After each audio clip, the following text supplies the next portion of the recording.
welcome to a special edition of the Feature Presentation Podcast, where every week we take a deep dive into the trenches of independent filmmaking. I am your host, Derek Diamond, and this is not Monday night at 8 p.m. Central Time, like you've all become accustomed to. I had a little bit of a scheduling conflict with Todd Sheets, who was supposed to be on the show this past Monday. Unfortunately, that didn't work out, but I didn't want to go a week without doing an episode because as crazy as it is to think that we're already at episode number 20, I don't like missing a week unless I absolutely have to. It's been a little bit of a transition into doing live shows every week because those of you who have been with me through my entire podcasting career, for the most part, I've done pre-recorded shows and I release them once a week. So I think what I may end up doing is recording a couple of episodes to just kind of stash in the can, where that way if something like this past Monday happens, I can still release an episode. But it did give me a reason to do this show earlier than expected. I was going to pre-record this and air it on Halloween Day. But shout out to I Am the Rampage. For those of you who listen to the Nerd Cave Retro Show, you know who he is, a.k.a. Carlos Longoria. I decided that I would bring back something that was pretty popular with my previous show, The Derek Diamond Experience, and that is a top 5 list. And like I said, I was originally going to air this on Halloween Day, but I was actually able to book a guest the week of Halloween that I will pre-record and release on Halloween because it happens to fall on a Monday. All the holidays seem to be falling on weird days this year. Like we've got Halloween on a Monday, we've got Christmas on a Sunday. So a little bit of an odd year when it comes to that, but you know, it's all good. So I figured I would do this early. And because it is October, and of course it's Halloween Horror Month, I decided to do top 5 horror movies. Now, for those who aren't too familiar with me as far as my personal life goes, you know that I'm not really I won't say I'm not a huge fan of horror movies. I didn't grow up with horror movies. They actually kind of freaked me out quite a bit as a kid. I remember when I was 8 years old, I was staying over at my aunt's house, and this movie called Leprechaun was on. And it freaked me out to the point that I didn't want to watch another horror movie again. Fast forward several years later, I start to dabble into, you know, the old schools like the Nightmare on Elm Street, the Friday the 13th. Watched those when I was in late high school, early college. But I didn't really get into a lot of the more well-known franchises in addition to those until a couple of years ago, to be honest. And it was, I got to give a shout out to Jason Robbins and Joey Image, who both submitted their list that we'll read shortly.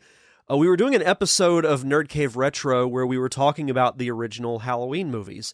Now, I'd never seen them, so that gave me a reason to watch them. And then that sparked watching the Scream franchise, Final Destination, It, and other horror movies that I would have never watched had it not been for that particular podcast. So you can thank podcasting for me discovering horror movies and becoming a fan of them.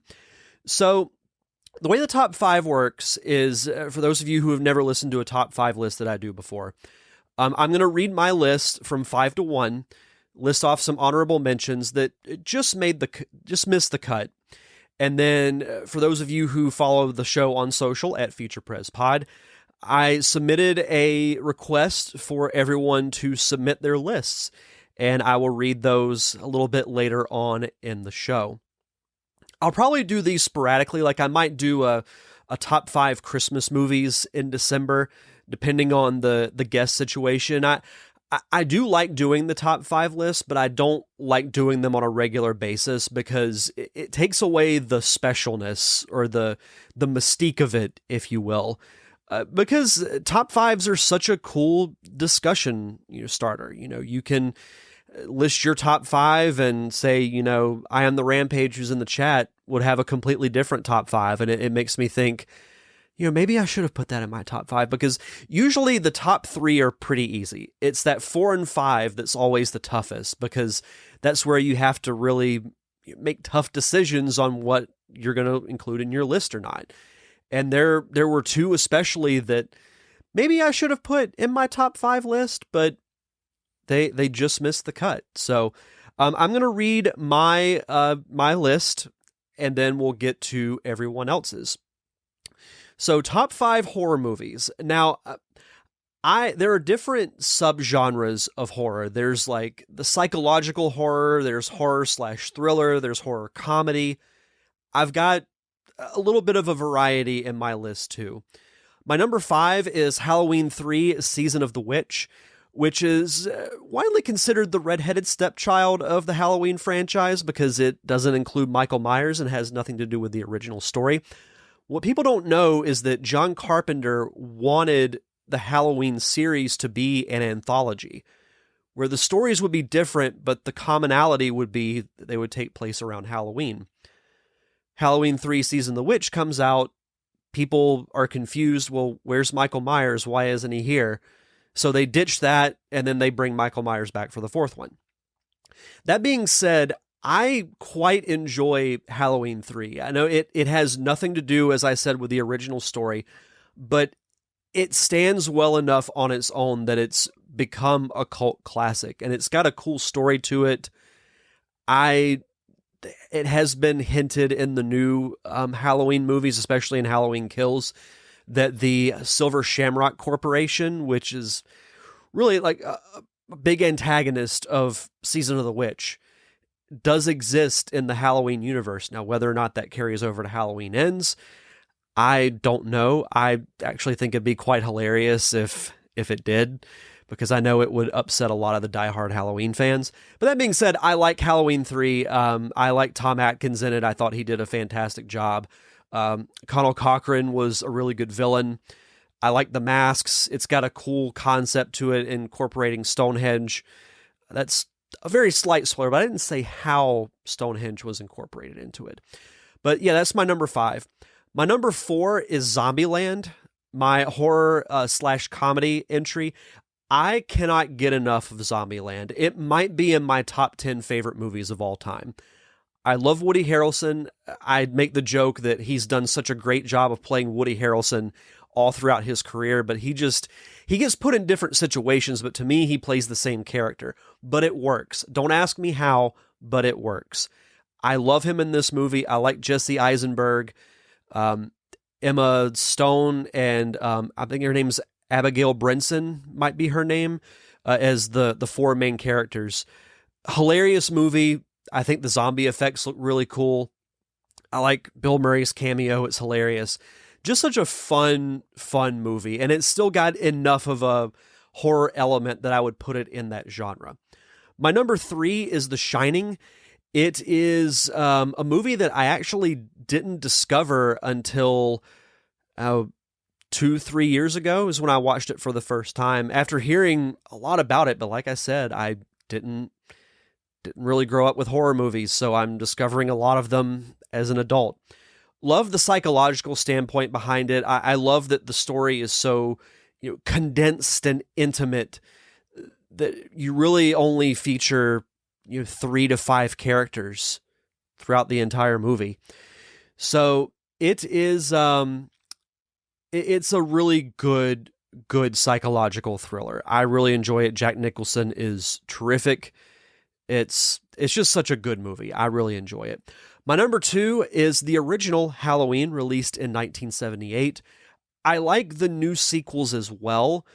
I don't care for most of the sequels that came after Halloween 2, which I don't really care for the original Halloween 2 anyway. But the first movie is just such a classic, and it's one of those movies that laid the foundation for what makes a good horror movie. There's not that much gore in it from what I can remember. It really is more of a psychological thriller where you're waiting for Michael Myers and Laurie Strode to cross paths. And the music, the theme song that John Carpenter wrote, is just so incredibly important when it comes to this movie. I think had that song not existed, the movie may not be as impactful. It's played a lot throughout the movies, especially the original one, but it adds so much to it. And Michael Myers, has become an iconic character in the horror world because you don't hear him speak. He's this silent killer that appears from out of nowhere, and he gets you. There are a few things that are more scary than that when it comes to horror. One of those that made my honorable mentions that I'll get to. But my number one, this was really close because this was really 1A and 1B. My number one is Scream.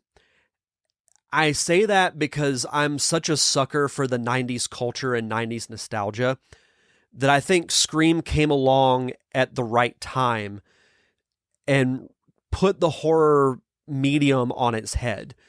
And you think of Ghostface, and that mask is one of the most iconic masks in pop culture. When you think of Halloween, I think of the Michael Myers mask. You can think of generic costumes as well, but when it comes to movies, I think of the Michael Myers mask and the Ghostface mask as what really stands out. I think the premise of it is really clever.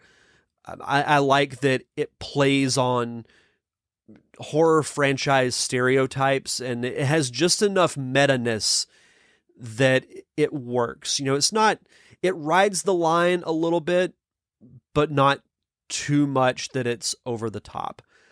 I like the casting in it. You've got Neve Campbell, you've got Courtney Cox, David Arquette, various other characters as well. And, the franchise is still around. I even like the new movie that came out earlier this year. I'm really curious as to what they're going to do with the sequel to that because it is not going to include Neve Campbell. So we'll have to see on that. But the original Scream is just such a fun horror film. It's almost like a parody, but it's not, if that makes sense. And I think that's why I really like the Scream movie, or the original Scream movie, because of its cleverness and its innovation and reinventing of the horror genre. My honorable mentions, I had 3. So I had It, which is another movie that I was petrified of because I don't like clowns, but watched it. My now wife introduced me to it. Very good movie. I even like the second one. Nightmare on Elm Street. Freddy Krueger is probably my favorite character when it comes to horror franchises because I mentioned Michael Myers being scary. To me, the scariest and what makes the original Nightmare on Elm Street work so well is that you take the concept of, you're supposed to be at your safest when you're asleep. But when you have a villain that exists in the dream world and kills you in your dreams, which then kills you in real life, that's pretty scary, in my opinion. Like, that's one that really makes you think and makes you not really want to go to sleep. But I like the original Nightmare on Elm Street. So the sequels got really campy, like a lot of the horror franchises did, but the original is just such a classic. And my other is Evil Dead 2, my other horror comedy installment. Bruce Campbell is perfect as Ash. There are a few examples of perfect casting to me in the horror genre. Him as Ash is perfect, and it's got the right amount of the horror, the psychological aspect of it mixed in with the comedy. And this movie has, it's now become a musical. We had Evil Dead the musical here in Pensacola right before COVID hit. So it's really stayed in the world of pop culture, and we had the Ash versus Evil Dead show. I wonder what they'll do because I want to say Bruce Campbell said he wasn't ever going to play Ash again. I could be wrong on that. I'm not sure. I would love to see one more go round with him as Ash. I think would be awesome. Now to get to everyone's lists, we have Shannon Williams, a loyal viewer and listener of the show. Number 5 is Fright Night. Number 4 is Creepshow. 3, Ghostbusters. That's one that I considered putting in because I love Ghostbusters. But I wanted to the list to be a little different, if that makes sense. Number 2, Scary Movie. I remember those movies as well. And number 1, it's The Great Pumpkin, Charlie Brown, which it's not a horror movie. Like, I did this as like a horror / Halloween list, so I'll count it. I think it's good. Steve Wise, he says this list may change daily. The Exorcist, Near Dark, The Fog, The Thing, and Poltergeist. The Exorcist is one that I think that might be next on my list as far as overcoming my fear of watching it. Wally Phelps, he says this is a rotating list as well. It, A Nightmare on Elm Street, Halloween, Scream, and Evil Dead 2. No complaints about any of those whatsoever. Mike Eveland, go check out his podcast, The Jester's Court, and the Innsmouth Rag podcast. Honorable mentions, A Nightmare on Elm Street, Shaun of the Dead, Friday the 13th, and the original Evil Dead, Sleepaway Camp, Event Horizon, Halloween, the original Hills Have Eyes, and Poltergeist. Carlos Longoria, a.k.a. I Am the Rampage. His honorable mentions are Halloween, Arachnophobia, Us, and Insidious. And his top 5, The Strangers, 28 Days Later. I haven't seen that movie in forever. The Conjuring, It. He said, honestly, I like the newer one a bit better. Didn't find the old one scary. Evil Dead 2 and The Thing, both versions are cool. I would agree with that. I don't know that I really have a preference either way on The Thing. Joey Image, in no particular order. Well, first I'll list his honorable mentions. Psycho, The Shining, Pinocchio's Revenge. I've never seen that movie, but I'm very curious about it. The Stuff, Scream 4. He says his list also changes often. In no particular order, the original Halloween, released in 1978, original Scream, Shocker, Halloween 2018, and The Exorcist. Halloween 2018 was very good. I don't think it really gets the credit that it should because it's one of the better legacy sequels in my opinion. Jason Robbins, In the Mouth of Madness, Killer Clowns from Outer Space, The Thing, They Live, and Halloween 3 Season of the Witch. And I told him on Twitter that his list really should be 2 movies. 1, Halloween 3, and 2, everyone else. He's been waving the flag for Season of the Witch long before he and I became friends, I'm sure. Christian Jones, number 5, It Follows. 4, Scream. 3, 28 Days Later. 2, The Thing.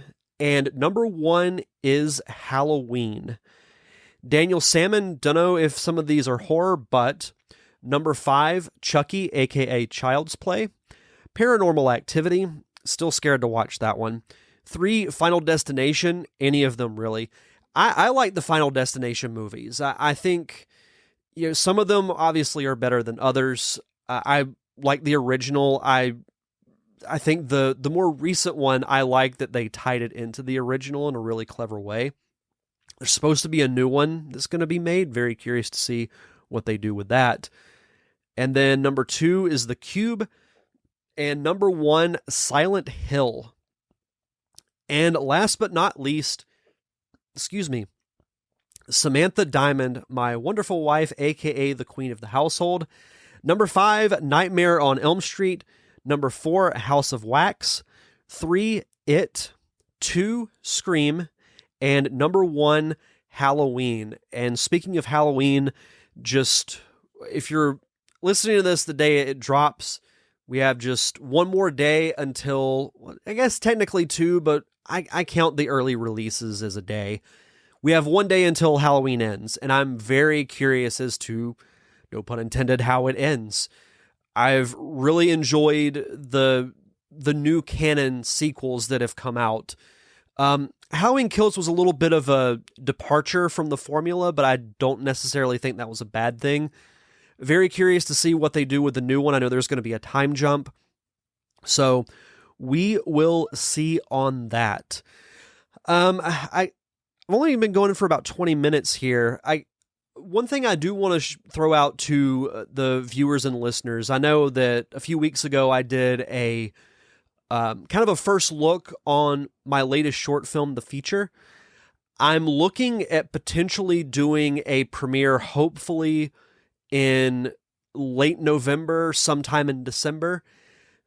Still got some editing to do.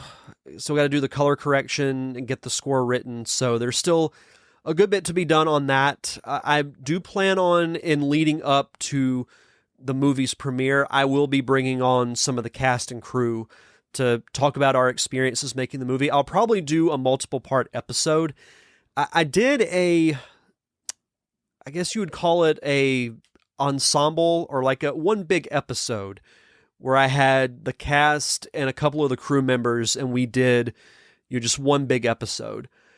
I want to give everyone a voice and an opportunity to talk about the movie, so it'll probably be a 3-parter that will start sometime in mid to late November or going into December, depending on when we'll do the premiere of the movie. So we'll have that coming up. I've got guests booked all the way up until then. So fun stuff coming up over the next several weeks here on the show.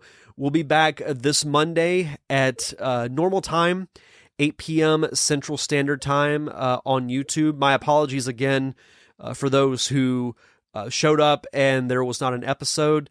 Sometimes it does happen, but I do plan on booking a couple of pre-recorded interviews that I can have in the can just in case something like that happens. Then you'll still get an episode. And then probably in January, I'll be incorporating some roundtable discussions, maybe bring on some previous guests and some new ones as well to talk about specific topics in the film industry, like do a directing roundtable or a screenwriting roundtable, and have 3 to 4 other people on. And hopefully, viewers will tune in. They can throw in some questions as well. I think it'll be fun. It's been great to, get this show going again. I know it's been going for the last several months, but it feels right to be podcasting, whether it's here or on Nerd Cave Retro or doing other shows as well. Podcasting, it's a thing that I think will always be a part of me, for the foreseeable future. So I'm rambling at this point. I've been going now for like 20 something minutes, and I see that we've had a little bit of frame rate issues with YouTube. So for those who are trying to watch live, I apologize. Probably just upload this for people to watch so that way they can watch a nice clean feed. So if you have any guests that you have in mind, or any topics you'd like to hear, just shoot me an email at featurepresspod@gmail.com. You can also follow me on social media at featurepresspod on Facebook, Twitter, and Instagram. But I will go ahead and we will get our outro music going here. If you want to subscribe to the show, just head over to linktree.com/featurepresspod. That takes you to all the social media information that I just listed. You can also find where you can find the podcast on Apple Podcasts, Spotify, anywhere you get your podcasts. And don't forget to leave a 5-star review. And don't forget we are live on YouTube Monday nights at 8 p.m. Central Standard Time. So that's going to do it for this Top 5. And we'll see you guys back here Monday night for another episode of Feature Presentation with Derek Diamond.